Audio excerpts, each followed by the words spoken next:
નમસ્કાર, આપ જોઈ રહ્યા છો નેશન પ્લસ ન્યૂઝ. હું છું આપની સાથે હેતલ ભગત.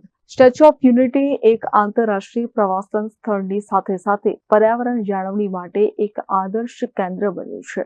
આજે વિશ્વ પર્યાવરણ દિવસની અનોખી ઉજવણી સ્ટેચ્યુ ઓફ યુનિટી એકતાનગર ખાતે કરવામાં આવશે. સ્ટેચ્યુ ઓફ યુનિટી એક આંતરરાષ્ટ્રીય પ્રવાસન સ્થળની સાથે સાથે પર્યાવરણ જાળવણી માટે એક આદર્શ કેન્દ્ર બન્યું છે. આજે વિશ્વ પર્યાવરણ દિવસની અનોખી ઉજવણી સ્ટેચ્યુ ઓફ યુનિટી એકતાનગર ખાતે કરવામાં આવશે. સ્ટેચ્યુ ઓફ યુનિટીના ચેરમેન મુકેશ પુરી, મુખ્ય કારોબારી અધિકારી અમિત અરોરાના માર્ગદર્શનમાં નાયબ વન સંરક્ષક અગ્નિશ્વર વ્યાસે સમગ્ર આયોજનને ઓપ આપ્યો છે. વડાપ્રધાને દેશવાસીઓને પોતાની માતા માટેના પ્રેમ, આદર અને સન્માનના પ્રતીક રૂપે એક વૃક્ષ વાવવા અને ધરતી માતાનું ગ્રીન કવર વધારવા માટે આહવાનના ભાગરૂપે એકતાનગરના વિવિધ પ્રવાસન સ્થળો, આરોગ્ય વન, વેલી ઓફ ફ્લાવર અને એકતા નર્સરી ખાતે પ્રવાસીઓના હસ્તે વૃક્ષારોપણ કરાવવામાં આવશે. આ ઉપરાંત યાદગીરી માટે પ્રવાસીઓને ઘરે લઈ જવા છોડ આપવામાં આવશે. પ્રવાસીઓમાં પર્યાવરણ જાગૃતિનો સંદેશો આપતા સેલ્ફી પોઈન્ટ પણ મૂકવામાં આવ્યા છે.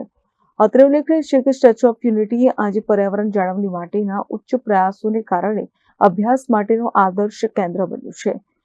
ગ્રીનિંગ એકતાનગર અને એક પેડ માં કે નામ અંતર્ગત વિતેલા 2 વર્ષમાં સ્ટેચ્યુ ઓફ યુનિટી હસ્તકના વન વિભાગ દ્વારા 10 લાખ રૂપિયા સામે 10,22,000 રૂપિયાનું વાવેતર કરીને 100% કરતા વધુનો લક્ષ્યાંક હાંસલ કર્યો છે. તેમાં પણ 95% કરતા વધુની સફળતા મળી છે. એકતાનગરની ઓળખ બની ગયેલા કેસુડા અને કૃષ્ણ કમલના ફૂલના 2 લાખ રૂપિયાનું વાવેતર કરવામાં આવ્યું છે. એકતાનગર ખાતે કેસુડાનું સમૃદ્ધ વન છે, જેમાં કેસુડા ટૂરનું આયોજન પ્રતિવર્ષ કરવામાં આવે છે, જેના કારણે પ્રવાસીઓ કુદરત સાથે જોડાઈ રહ્યા છે.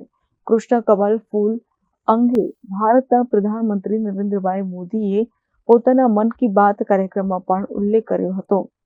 ગ્રીનિંગ એકતાનગર અને એક પેડ માં કે નામ 2.0 અંતર્ગત આગામી વર્ષ 2025-26માં બીજા 5 લાખ રૂપિયાઓનું વાવેતર કરવાનું આયોજન નાયબ વન સંરક્ષક અગ્નિશ્વર વ્યાસ દ્વારા કરવામાં આવ્યું છે.